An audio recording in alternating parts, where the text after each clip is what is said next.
Se existe algo que minha família sempre soube fazer bem, é menosprezar os outros. E eu, por alguma razão, fui o alvo preferido deles. Desde que decidi investir no meu negócio online, virei motivo de piada. No começo, tentavam disfarçar. Frases como "isso é só um hobby, né?" ou "você precisa de um emprego de verdade" eram ditas com sorrisos falsos, como se estivessem preocupados comigo. Mas com o tempo, a paciência deles acabou. As insinuações viraram deboches escancarados. "Você ainda tá nessa palhaçada de ficar o dia inteiro no computador?" Minha mãe perguntou, cruzando os braços. "Palhaçada, não, mãe. Trabalho." Ela riu, jogando o guardanapo na mesa. "Trabalho? Quem te paga salário? Quem te dá carteira assinada?" Meu irmão, Gustavo, nem tentou segurar a risada. "Um monte de gente tenta essas coisas da internet e se dá mal. Mas você tem certeza de que é diferente, né?" Minha tia, que nunca perdeu a chance de se meter, suspirou como se eu fosse um caso perdido. "Tem uma vaga lá na loja da minha amiga. Caixa de supermercado. Não é muita coisa, mas pelo menos é um emprego de verdade." Eu olhei para ela, sem saber se ria ou se ficava com raiva. "Eu já tenho um emprego, tia." "Tem, sim." "Só na sua cabeça", Gustavo zombou. Os almoços de família eram sempre assim. Todo mundo falava como se soubesse exatamente o que era melhor para mim. O que eu deveria fazer, onde eu deveria trabalhar, como eu deveria viver. E qualquer tentativa minha de me defender era recebida com ironia. Mas naquele Dia das Mães, minha mãe foi além. Ela me olhou, diante de todos, e perguntou: "Quando você vai parar de fingir que trabalha e arrumar um emprego de verdade?" Silêncio. Um segundo depois, a mesa inteira explodiu em risadas. Meus tios riam, meus primos gargalhavam. Até minha avó, que costumava ser mais neutra, balançou a cabeça e deu uma risadinha. Eu podia sentir meu rosto queimando. O nó na garganta, a raiva fervendo dentro de mim. Eu poderia gritar. Poderia jogar na cara deles o quanto eu trabalhava, o quanto me esforçava. Poderia contar sobre as noites sem dormir, sobre os cursos que fiz, sobre as portas que bati. Mas não. Eu simplesmente sorri. Porque no fundo, eu sabia. O jogo ia virar. E quando isso acontecesse, ninguém ia rir além de mim.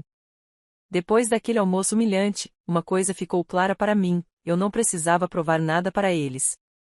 Eles já tinham suas opiniões formadas, riam porque achavam que eu nunca chegaria a lugar nenhum. Mas o que eles não sabiam era o quanto eu estava perto de uma reviravolta. Enquanto eles perdiam tempo menosprezando o meu trabalho, eu estava construindo um império. Sozinha. Passei anos estudando marketing digital, aprendendo sobre tráfego pago, estratégias de vendas e comportamento do consumidor. Eu não dormia antes das 3 da manhã, e quando dormia, sonhava com gráficos, campanhas e métricas de conversão. Minha empresa estava crescendo, e rápido. Mas eu não contei nada a ninguém. Deixei que continuassem achando que eu era uma fracassada. Foi aí que a primeira grande conquista veio: faturei meu primeiro milhão. Parece surreal dizer isso agora, mas eu me lembro exatamente do momento em que olhei para o saldo da minha conta bancária e vi aquele número. Meu coração disparou. Minhas mãos tremeram sobre o teclado. Eu consegui. E o melhor de tudo? Eles ainda achavam que eu era um fracasso. A vida seguiu normalmente. Minha mãe continuava jogando indiretas sempre que nos víamos. Gustavo, meu irmão, desfilava como se fosse o rei da casa, contando vantagens sobre sua promoção no escritório. Trabalhar de verdade é outra coisa, ele dizia, se gabando. Só quem tem um chefe sabe o que é responsabilidade. Minha tia ainda insistia naquela vaga no supermercado. A moça que trabalha lá saiu de licença. É uma boa oportunidade para você. Eu apenas sorria. Enquanto isso, comecei a me preparar. A vingança mais doce é o sucesso em silêncio. Com o dinheiro que ganhei, fechei um contrato com uma equipe de marketing profissional. Meu nome estava crescendo, e as pessoas certas começaram a notar meu trabalho. Até que um dia, recebi uma ligação inesperada. Gostaríamos de entrevistá-la para a capa da nossa revista, como empresária do ano. Eu segurei o telefone com força. Quando vocês precisam da resposta? Na verdade, já decidimos. Queremos você. Respirei fundo. Aquele momento era meu. Então nos vemos na sessão de fotos. Ao desligar, ri sozinha. O jogo não só estava virando. Ele já tinha virado. Agora, era só esperar para ver a cara deles quando descobrissem. No domingo seguinte, minha família se reuniu como de costume para o almoço. O cheiro de carne assada se espalhava pela casa, e as vozes misturadas enchiam o ambiente com conversas e risadas. Para eles, era só mais um dia comum. Mas eu sabia que seria um dia inesquecível. Entrei na sala com um presente em mãos. Um embrulho simples, mas com algo que faria suas expressões congelarem. Trouxe um presente para a senhora, mãe, anunciei, sorrindo. Ela arqueou a sobrancelha, surpresa. Presente? Para mim? Sim. Algo especial. Todos pararam para olhar. Minha tia cochichou algo para minha prima, Gustavo bufou com desdém. Minha mãe pegou o pacote e abriu lentamente. Por um segundo, ela não entendeu. Era uma revista, e na capa, o meu rosto. Letra grande, impossível de ignorar. A jovem empresária do ano, como ela construiu um império digital do zero. O silêncio tomou conta da sala. Meu irmão pegou a revista da mão da minha mãe e arregalou os olhos. O quê? Minha tia se inclinou para enxergar melhor. Minha prima puxou o celular e começou a pesquisar. Minha mãe piscou várias vezes, tentando processar. Isso é uma brincadeira, né? Cruzei os braços. Não. É a minha vida. Gustavo folheava as páginas, cada vez mais surpreso. Isso aqui tá dizendo que você tem uma empresa multimilionária. E que ela fez tudo sozinha, completou minha prima, lendo a reportagem no celular. Ela tem milhares de clientes, faturamento milionário. O rosto da minha mãe ficou vermelho. Como isso aconteceu? Como você nunca contou nada? Me inclinei na mesa e olhei bem nos olhos dela. Porque vocês nunca acreditaram em mim. Minha tia abriu e fechou a boca, parecendo uma peixe fora d'água. Mas você nunca disse nada. E desde quando vocês me escutam? Soltei uma risada seca. Durante anos, vocês riram de mim, me humilharam, disseram que eu não trabalhava de verdade. Eu deixei vocês rirem, porque eu sabia que um dia esse momento chegaria. Minha mãe ainda segurava a revista, as mãos trêmulas. Eu não sabia. Gustavo bufou e jogou a revista na mesa. Grande coisa. O que adianta ter dinheiro se continua a mesma pessoa metida? Metida? Arqueei a sobrancelha. Eu só estou devolvendo tudo o que vocês me deram. Minha mãe tentou recuperar o controle da situação. Filha, agora que você tá bem de vida, podia ajudar a família, né? A risada saiu antes que eu pudesse segurar. Engraçado. Antes eu era uma piada. Agora que tenho dinheiro, sou útil?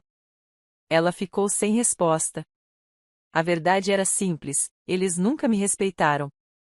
E agora, tinham que engolir tudo o que disseram. O impacto da verdade ainda pairava no ar. Minha mãe, minha tia, meu irmão todos atordoados. O almoço, antes barulhento, virou um silêncio constrangedor. Mas não demorou para a máscara deles cair. Gustavo foi o primeiro a reagir. Ele largou os talheres na mesa e me encarou com uma mistura de inveja e raiva. Tá se achando só porque fez um dinheirinho na internet? Você teve sorte. Isso aí pode acabar da noite pro dia. Cruzei os braços e sorri de lado. Interessante. Antes, meu trabalho nem era considerado trabalho. Agora, você já está preocupado se vou perder tudo? Ele fechou a cara. Minha mãe, que ainda segurava a revista com minha foto na capa, começou a falar num tom meloso, quase falso. Filha, agora que você tá bem de vida, podia ajudar a família, né? Seu irmão tá precisando trocar de carro, e sua tia tá passando por uns apertos. Minha tia, que até minutos atrás ria de mim, assentiu rápido. Isso mesmo. Família ajuda família. A gente sempre quis o seu bem. Minha risada foi seca. Claro. Agora que sabiam do meu dinheiro, eu servia para alguma coisa.